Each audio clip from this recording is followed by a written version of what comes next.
Assalamualaikum warahmatullahi wabarakatuh. Selamat sore teman-teman Imtiaz. Hari ini sekarang di Turki menunjukkan jam 15.29. Kita sekarang berada di Beylerbeyi Saray, yaitu di mana tempat disinilah Sultan Abdul Hamid II menghembuskan nafas terakhir. Dan ini pun merupakan tempat pengasingan beliau dari rezim Kemal, ya, setelah beliau memerintah ke Khalifah Utsmaniyah pada masa hidupnya, dan beliau pun dijuluki sebagai singa terakhir dari Khalifah Utsmaniyah. Banyak sekali sepak terjang beliau di dalam dunia politik, di dalam dunia kepemimpinan Khilafah Utsmaniyah pada waktu itu, hingga kemudian beliau digulingkan, ya, oleh rejim Kemal Atatürk. Dan disinilah tempat beliau menghembuskan nafas terakhir, dan kehebatan beliau sangat masyhur di Indonesia. Banyak di antara kita yang sering menonton, ada cuplikan-cuplikan dari film beliau, ya, mungkin sahabat-sahabat juga sering mendengarnya. Dan kita akan bahas tentang sepak terjang kehidupan beliau bersama saya Awal Abdul Ghaffar, dan bersama Rizky, mentor kita, ya, pakar sejarah Ottoman dalam jejak peradaban Ottoman 1453. Saya selalu terbalik. Baik, teman-teman sekalian, kita akan dengarkan bagaimana sepak terjang singa terakhir dari Khilafah Utsmaniyah ini, yaitu Sultan Abdul Hamid II. Silakan, Ustaz. Assalamualaikum warahmatullahi wabarakatuh. Teman-teman sekalian, saya sambil santai, ya, sambil minum teh. Gak apa-apa, Ustaz, ya? Ya, silakan, santai. Saya juga kopi Turkish Cafe. Ya, sebenarnya ini kunjungan saya yang kedua kali, Ustaz, ke Istana Beylerbeyi ini. Pada awalnya itu waktu saya tahun 2018 saya pertama kali ke sini. Jadi 2018 itu saya sempat berkunjung ke sini dengan rombongan jamaah umroh ketika itu. Dan setelah dari sini kita langsung lanjut ke makam beliau di dekat Sultan Ahmed sana. Ya, teman-teman sekalian, Sultan Abdul Hamid seperti yang kita ketahui dari film dan dari buku-buku sejarah yang mencatat tentang perjalanan sejarah beliau. Beliau ini tercatat sebagai sultan atau sultan dari Turki Utsmani yang ke-34, yang sekaligus menjabat sebagai khalifah Utsmaniyah, khalifah dari umat muslim ketika itu. Beliau menjabat, kalau tidak salah umurnya sekitar 36 tahun. Beliau naik takhta ketika umur 36 tahun. Namun kondisi ketika beliau naik takhta itu, pemerintahan di Kesultanan Turki Utsmani ini sudah mulai agak carut marut. Iya. Jadi sultan-sultan sebelumnya, khalifah-khalifah sebelumnya itu seperti dinasti yang lain, mereka sudah mulai cinta dunia, dan sudah mulai melupakan jihad, melupakan syariat Islam, bahkan lebih sudah terkontaminasi dengan pemikiran Barat. Betul, sudah berkiblat ke Barat. Karena memang setelah peristiwa Renaissance atau Reconquista yang ada di Andalusia, itu memang kaum Nasrani Eropa Barat itu sudah mulai menyebarkan paham-paham sekulerisme, liberalisme, nasionalisme, dan lain-lainnya. Itu sebenarnya semua pemikiran-pemikiran yang berasal dari Barat. Kalau kita runtut lagi catatan sejarah, kenapa kok orang Barat itu pemikirannya seperti itu? Karena memang ketika Eropa dalam masa kelamnya, ketika gereja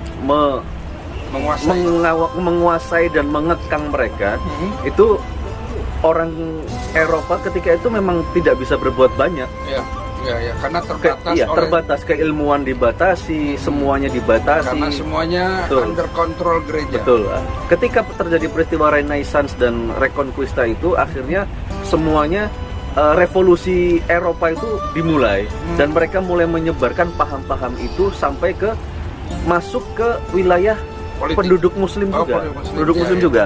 Dan ketika Sultan Abdul Hamid menjabat sebagai Sultan, oke, Chai, tasekur Anjari, 3, yes,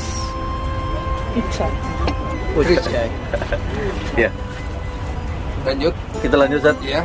Pluralisme sampai mana tadi? Liberalisme Ya. mulai memasuki Ketika Sultan Abdul pemikiran. Hamid memimpin itu memang sudah banyak anak-anak muda dari Turki yang sekolah ke barat. Oke. Nah, ketika itu memang sudah mulai tuh yang tadinya timur itu menjadi kiblat, sudah mulai agak bergeser barat yang menjadi kiblat. Jadi banyak, kalau yang dulu banyak orang barat sekolah ke timur, ke Turki, sekarang dibalik ketika Sultan Abdul Hamid memimpin ini, banyak pemuda Turki yang sekolah ke barat. Dari situlah pemikiran-pemikiran yang di luar dari syariat Islam itu mulai masuk pelan-pelan ke seluruh penjuru dunia Muslim ketika itu. Jadi sekularisme sudah mulai dipahami, Betul. sudah mulai dipelajari pada waktu, karena pada waktu itu sudah menginginkan mungkin masyarakat sudah terkontaminasi dengan pemikiran barat dan ingin revolusi pemikiran. Ya. Ya, jadi menginginkan kebebasan lah, kira-kira seperti itu. Betul. Nah, kemudian kita belum membahas sepak terjangnya Abdul Hamid ini kan sangat luar biasa, Ustaz. Ya. Bahkan Sultan Abdul Hamid ini bisa sampai menguasai Jazirah Arab. Ya. Ya, bahkan beliau bisa membuat rel kereta dari Turki sampai ke Madinah itu, dan stasiunnya sampai sekarang masih ada. Ya. Nah, itu Jadi betul. Jadi ketika beliau naik tahta itu, fokus beliau memang untuk menyatukan umat Islam. Karena umat Islam ketika itu sudah mulai terpecah belah, banyak hidup bersuku-suku, dan paham-paham nasionalis itu mulai dihembuskan sedikit demi sedikit ke wilayah Khilafah Utsmaniyah yang berada jauh dari Turki ini. Jadi terutama ketika itu memang yang banyak diserang itu pemikirannya ya, maksudnya yang diserang itu orang-orang Arab. Jadi orang-orang Arab itu banyak dihembuskan bahwasannya, kenapa kok kamu mau dipimpin sama orang Turki? Agamamu tuh dari agama Arab, nabimu orang Arab. Kenapa kok kamu maunya dipimpin sama orang Turki? Provokasi. Karena ketika itu sudah banyak gerakan underground bawah tanah yang dimulai oleh Freemason dan orang-orang Yahudi untuk menjatuhkan Khilafah Utsmaniyah. Artinya saking kuatnya istilahnya kekuasaan Sultan Abdul Hamid ini, kemudian orang-orang Barat ingin menjatuhkan, menjatuhkan kepemimpinannya, bahkan artinya ya mungkin sudah mulai istilahnya diintervensi oleh yaitulah cinta dunia dan sebagainya. Jadi ketika itu Sultan Abdul Hamid mempunyai ide untuk menyatukan lagi umat Muslim dengan salah satunya yaitu membangun rel kereta api Hijaz. Rutenya dari Istanbul, Damaskus, Madinah, seharusnya sampai Mekah. Namun gubernur Mekah ketika itu tidak menyetujui, jadi hanya sampai ke Madinah, Ustaz. Ke Madinah, ya. Ya. Rel ini dibangun kurang lebih selama 7 atau 10 tahun, saya lupa ya. Yang jelas dalam jangka waktu itu rel tersebut dibuat. Ketika itu pun banyak intervensi dari luar. Termasuk Inggris, Jerman, semuanya berebutan proyek sebenarnya. Dalam proses pembangunan itu, orang Yahudi yang bernama Theodor Herzl, yang disebut sebagai bapak pendiri negara Israel, itu ikut intervensi ke dalam melalui kerajaan Inggris. Jadi sebenarnya Yahudi ini sudah mulai berdirinya itu sudah mulai dirancang untuk berdirinya negaranya itu sejak Kesultanan Abdul Hamid. Iya. Jadi ketika Sultan Abdul Hamid hidup, Theodor Herzl ini sudah pernah 2 kali mendatangi beliau ke istana untuk meminta tanah di Palestina yang mereka klaim sebagai tanah yang dijanjikan. Nah ini, tapi untungnya Sultan Abdul Hamid, sultan yang memang memegang teguh syariat Islam, beliau sampaikan kepada Theodor Herzl, pergi kamu orang Yahudi dari sini, selama saya masih hidup, kamu sekali-kali kamu tidak akan pernah bisa mengambil sejengkal tanah pun di sana. Kalau nanti saya sudah wafat, silahkan kamu ambil tanah itu dengan cuma-cuma. Dia bilang begitu. Jadi selama dia menjabat sebagai khalifah, dia tidak akan pernah menyerahkan sepeser tanah pun ke orang Yahudi itu. Itulah yang kemudian menginspirasi orang-orang Yahudi untuk menjatuhkan Sultan Abdul Hamid. Iya. Nah, pembangunan kereta ini kan sangat menarik ini sebuah terobosan yang sangat luar biasa, Ustaz. Iya. Nah, itu dibangun selama 7 atau 10 tahun kurang lebih seperti itu. Ya. Ada hal-hal yang menarik dalam pembangunan itu. Ya, jadi ada suatu kisah yang mungkin bisa kita ambil pelajaran dari situ. Jadi ketika pembangunan rel kereta api itu sudah mulai masuk 40 atau 30 km sebelum sampai ke kota Madinah, Sultan Abdul Hamid itu memerintahkan kepada para pekerjanya untuk melapisi semua alat-alat kerjanya dan rel kereta api yang akan dipukul itu dengan kain wol, untuk melapisinya dengan kain wol dan dengan karet, bantalan karet, supaya pekerjaan tersebut tidak mengganggu istirahat Rasulullah SAW yang berada di Madinah. Padahal itu masih 40 atau 30 km sebelum masuk. Jadi dia tidak mau mengganggu istirahatnya Bayur karena tempaan ya. Iya, takut mengganggu istirahat Rasulullah, maka beliau memerintahkan kepada para pekerjanya ketika itu, lapisi semua alat kerja kalian, lapisi rel kereta api itu dengan bantalan karet dan bantalan kain wol supaya tidak mengganggu istirahat Rasulullah SAW.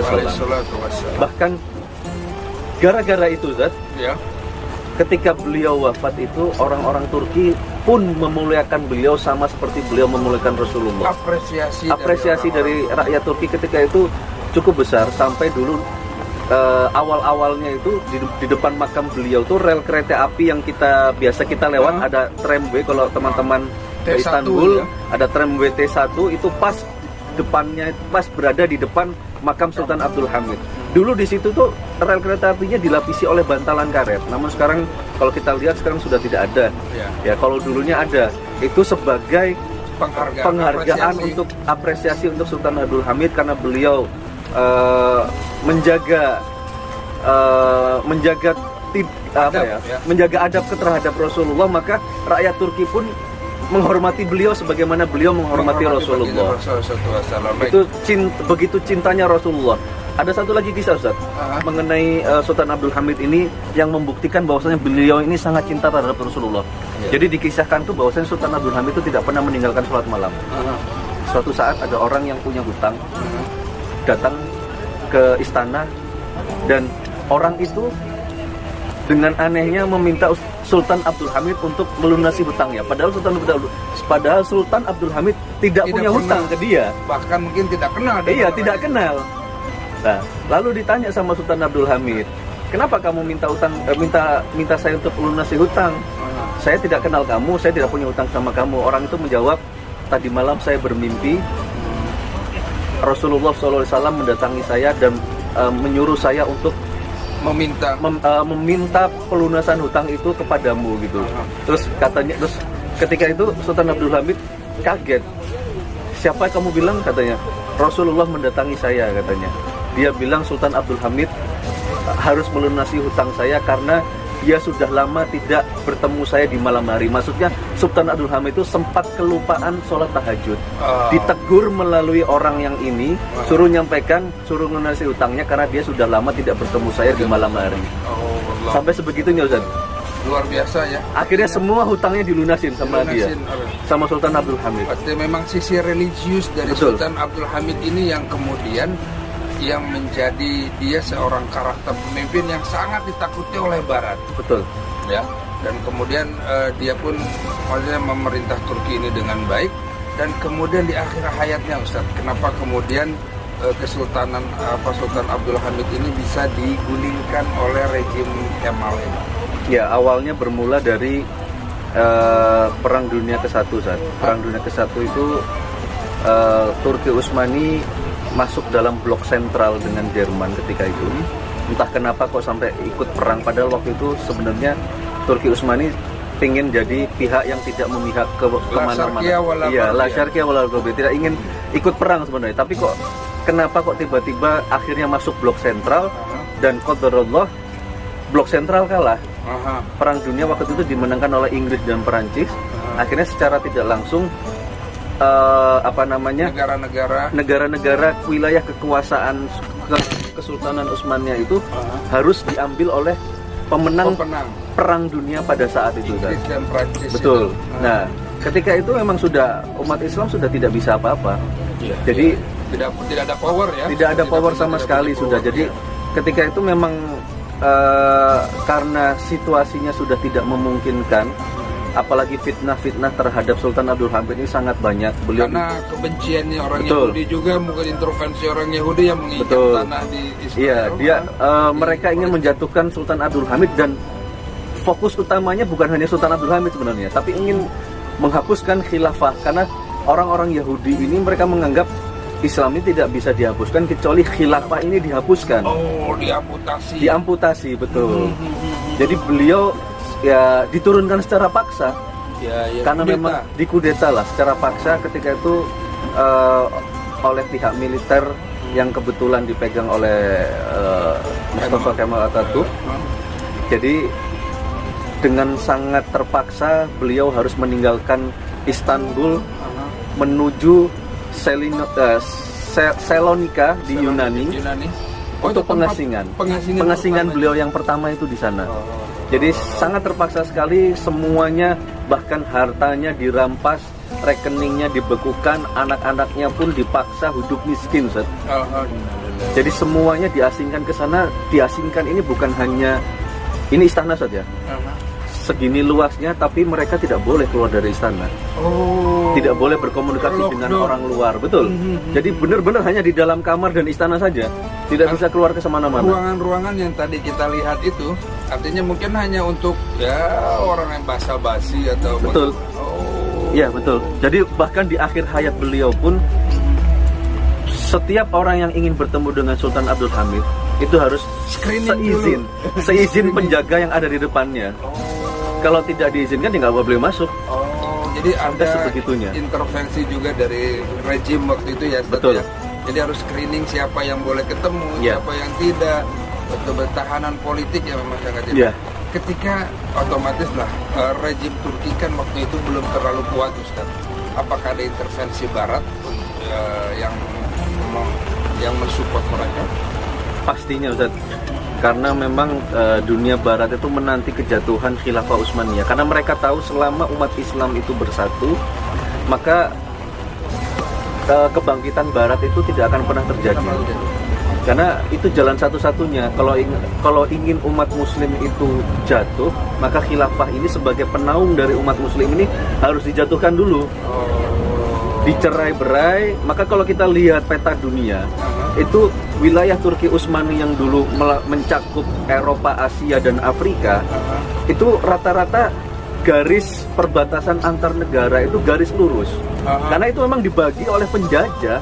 Di atas kertas, di atas peta dibagi, ini buat kamu, ini buat kamu, ini buat kamu, ini buat kamu. Koalisi penjajah itu kemudian dibagi antara Perancis dan Inggris. Makanya kan dulu sering kita lihat kan yang namanya penjajah tuh, kalau nggak Perancis, Inggris, Belanda.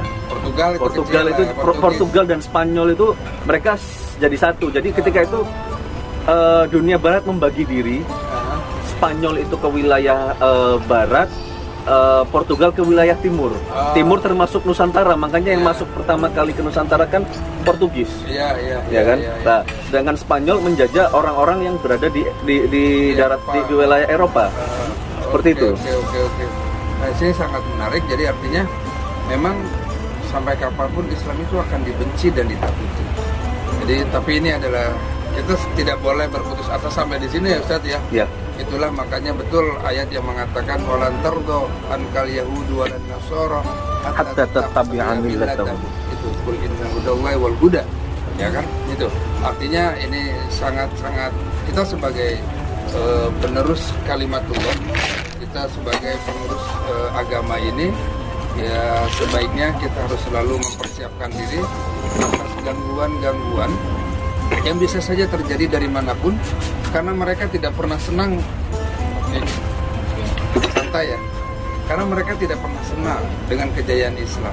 Ketika Islam hadir di dunia ini, dan sebetulnya Islam itu adalah betul-betul memberikan sebuah syariat yang sangat baik untuk manusia, mereka tidak terima karena yaitu mereka tidak ingin hidup di bawah pungkungan Islam karena mereka pikir Islam itu memberikan batasan-batasan, padahal Islam itu memberikan sebuah kebebasan yang sangat bebas, akan tetapi kebebasan itu tidak menjadikan manusia untuk menjadi kebablasan. Dan yang kebebasan yang dipanut oleh orang-orang Barat umumnya itu adalah kebebasan yang kebablasan. Baik Ustadz, jadi kemudian Sultan Abdul Hamid wafat di Istana Beylerbey ini, dan kemudian dengan wafatnya Sultan Abdul Hamid ini kemudian hilanglah sudah khilafah Utsmaniyah ya. Ya. Apakah ada masih ada sebenarnya setelah beliau itu masih ada dua sultan lagi, namun karena sudah tidak bisa memimpin umat ketika itu, terutama di Turki sudah dibedakan antara, tapi waktu itu belum republik ya. Ketika Sultan Abdul Hamid wafat itu, bahkan ketika beliau masih hidup itu, ketika dalam masa pengasingan itu Turki belum berubah jadi republik, masih jadi ada dua khalifah, tapi masih bentuk kesultanan, masih dalam kekhalifahan, namun dipisahkan. Jadi khalifah hanya boleh mengurusi urusan agama, urusan negara ada wewenang lagi beda, ada bagian sendiri. Dipisahkan sudah, jadi ya sudah kayak hanya sebuah boneka dan simbol saja. Artinya khilafah pada waktu itu hanya sebagai sebuah majelis fatwa kali ini seperti itu ya, atau kemenak kalau di tempat kita ya. Jadi tidak ada urusannya, tidak bisa mengintervensi atau decision maker ke politik, ke pemerintahan dan mungkin juga ekonomi dan pendidikan gitu ya. Yeah. Oke, dan dari situlah kemudian Turki kemudian menjadi negara yang sekuler, yang kemudian sampai akhirnya oleh Mustafa Kemal Atatürk Turki dirubah menjadi republik, dan semua simbol-simbol Ottoman, semua simbol-simbol keislaman, semua simbol-simbol khalifah, keagamaan dihapus total dari sini. Makanya sebagian bangsa Arab itu ada yang membenci Turki karena menghilangkan khilafah tadi. Padahal sebenarnya itu bukan kemauan mereka gitu. Tapi memang ketika itu ada pengkhianat-pengkhianat. Nah ini memang dalam setiap peradaban manusia, dalam setiap dinasti, dalam setiap kepemimpinan atau politik dan lain-lain itu selalu pasti ada pengkhianat di situ. Ada peran sebagai pahlawan, ada peran sebagai pengkhianat. Dan mereka memang mungkin sudah di sunnatullah ya, masuk sunnatullah ya, untuk menguji sebagaimanakah keimanan kita. Nah, itu memang kayaknya watilkal ayamu nudawiluha itu bainan nas itu memang terbukti. Jadi Allah nguji kita. Seandainya Allah ingin kita semua muslim bisa saja sebenarnya. Allah ingin kita kafir bisa saja semua. Tapi Allah ingin nguji kita sejauh mana keimanan kita, sejauh mana ketaatan kita, sampai Allah bisa menilai masing-masing dari kita ini sepantas manakah kita menjadi orang-orang yang bertakwa gitu, Ustaz. Artinya jangan sampai keislaman itu hanya sebuah simbol. Betul. Dan ini yang terjadi di Turki yang sekarang ya, Ustaz. Yang sekarang ya, simbolnya sangat luar biasa tentang keislaman, akan tetapi ruhnya hilang. Itu hilang. Ya, baik. Teman-teman Imtiaz masih tetap di jelajah jejak Ottoman 1453. Ya, Sultan Abdul Hamid memberikan kita pelajaran yang sangat luar biasa. Jangan sampai Anda betul-betul kemudian menjadikan dunia segalanya. Ketika Anda jadikan dunia segalanya, maka semuanya akan hilang dan akan menjauh dari kehidupan kita. Akan tapi ketika kita mengejar akhirat, menjadikan akhirat itu sebagai visi kita, maka Allah akan memudahkan jalannya semuanya. Ini sebuah contoh yang sangat realistis. Faktanya ada, makamnya juga ada, peninggalan-peninggalan sejarahnya juga sebagai bukti bahwa memang pernah jaya Islam di sini itu. Tentang kejayaan Islam itu semuanya masih ada. Allah tidak menghilangkannya semuanya, agar apa? Agar kita bisa mengambil ibrah dari semua kisah-kisah ini. Dari Istana Beylerbey. Iya, Beylerbey Saray Istanbul, tepatnya kita sebetulnya ini sekarang sedang di benua Asia, ya, Ustaz ya. Ya, kami menyampaikan semoga ini bisa menjadi inspirasi untuk Anda. Saya Awaludin dan saya Rizky. Salam sejahtera buat semuanya, salam sehat buat semuanya. Jihad milik kita dan kemenangan milik Allah Subhanahu wa taala. Assalamualaikum warahmatullahi wabarakatuh.